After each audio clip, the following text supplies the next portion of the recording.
Hi guys, welcome to this video where today we are doing a 70s inspired lookbook with no custom content. Exactly, Delilah. Interesting. So, in the 70s, we'll start with the hair and kind of work our way throughout the outfits and like kind of work our way down as well. So for hair, the general style was kind of really long and straight, like Cher's hair in the 70s. I think it comes down to like way past her waist and it's like this long straight thing.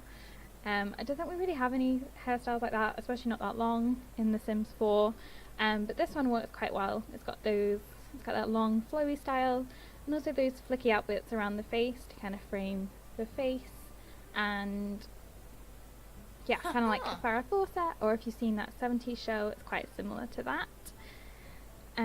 This is one of my favourite Sims. She's called Mary Monk. I just love her nose.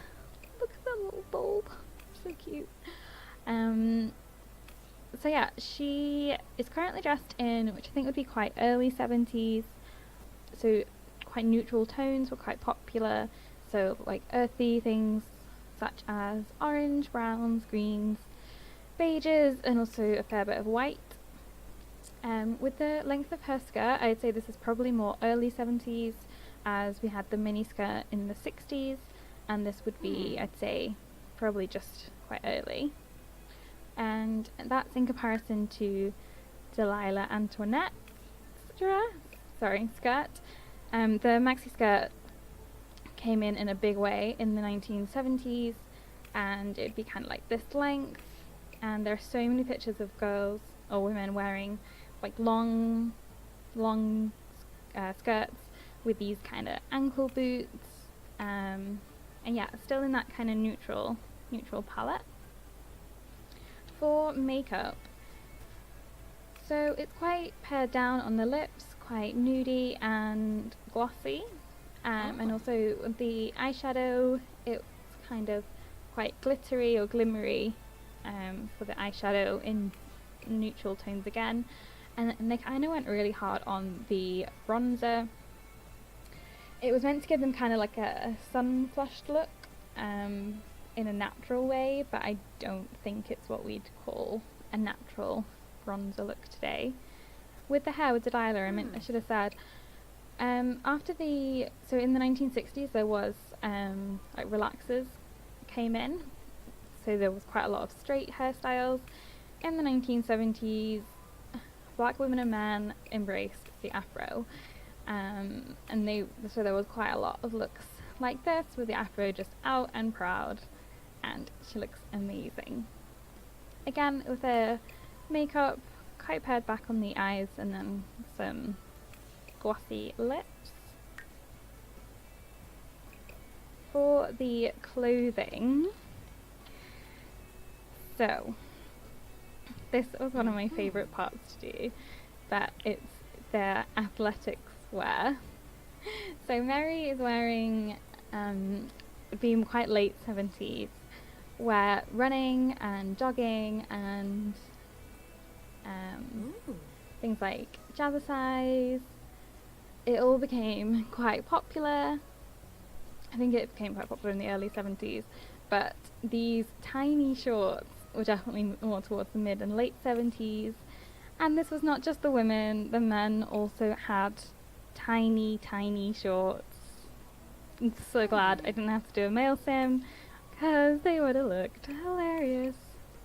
So yeah, lots of tiny shorts, long socks, and just general trainers. 1970s style of exercise wear has definitely inspired the recent athleisure wear, with things like stripes down the bottoms, and this general kind of relaxed atmosphere to exercise. And you'll see what I mean, how this is more relaxed, because let me show you.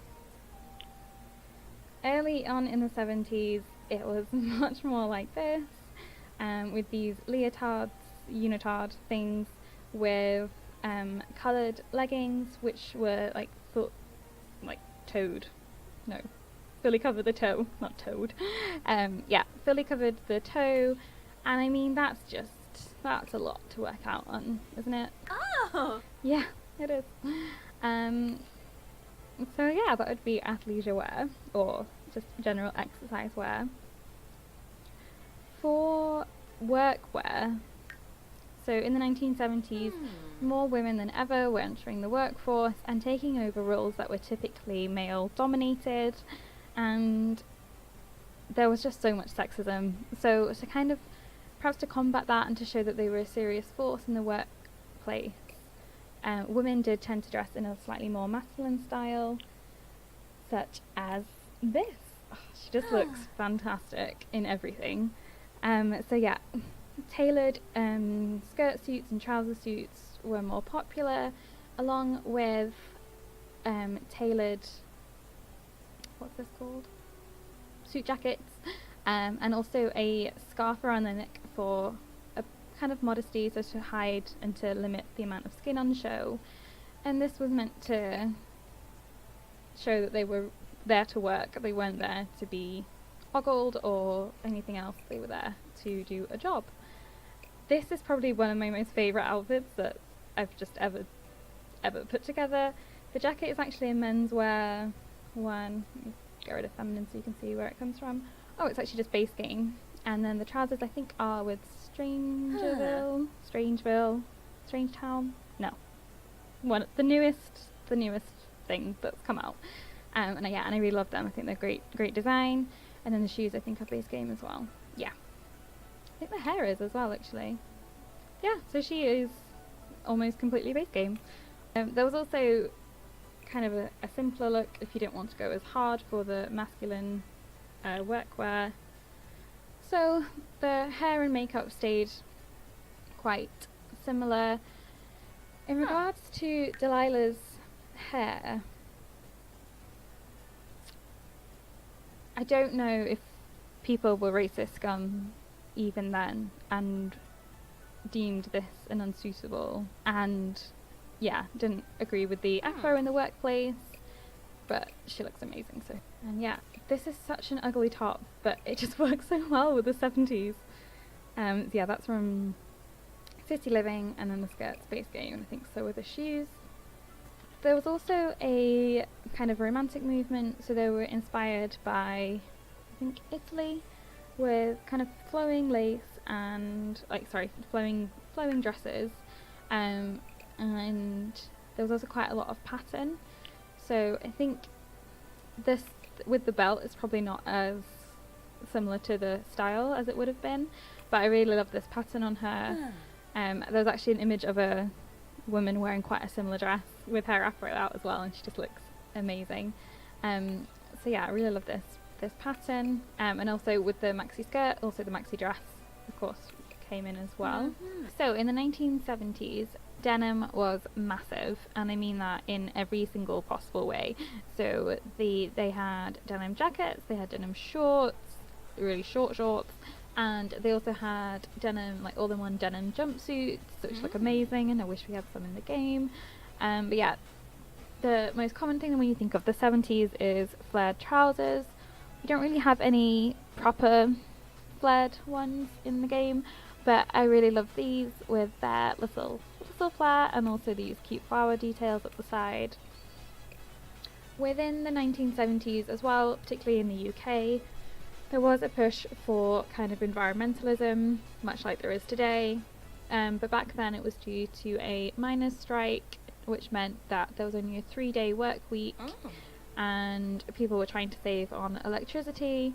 This also showed up in their clothing, with people kind of doing the make, do and mend of the 1950s or 40s, something like that, but also not just make, do and mending, but also creating their own clothes, and in particular things like crocheting and knitting were quite popular. So that's why I liked this quite cute little crochet cardigan vest thing from Strangeville, the last pack, as I think that kind of shows off the vibe. For shoes, I've just realised I haven't talked about them, but quite a lot of wedges, like quite platform wedges, and also quite a lot of boots, and also for shoes these kind of sneakers, which again very much like current trends for shoes. And last but not least, we're going to talk about disco outfits. I can't remember where hers is. There it is. She just looks so good. The 1970s was a period of freedom for women in their in their general wear, and they did become quite freeing with their clothing choices. So things like halter necks, boob tubes, like midriff bearing tops, they went all out. It was just wear what you want, feel good, and look good, because look at this, amazing. Her disco outfit I think is quite a lot pared back. Yeah, boring. But yeah, it does show one of the most important colours of the 70s, which was just like crisp white, and that's because in the disco, like in the club lights, white and sequins and neons and things like that, they showed up much better and they looked quite striking in the light. So yeah, this is why she's in quite a nice white jumpsuits, which were always quite popular at the time as well, and with some wedges as well. So that's all from me. I hope you enjoyed this video. Please let me know below if you liked it, and also if you want me to do any other decades. It's actually quite a fun challenge, but I do have all the packs, so it does make it easier to some extent to do this without custom content. I think I would have struggled if I didn't have many of the packs, just for kind of that variety. But yeah, I hope you enjoyed it, and I'll see you in the next video. Thank you, bye!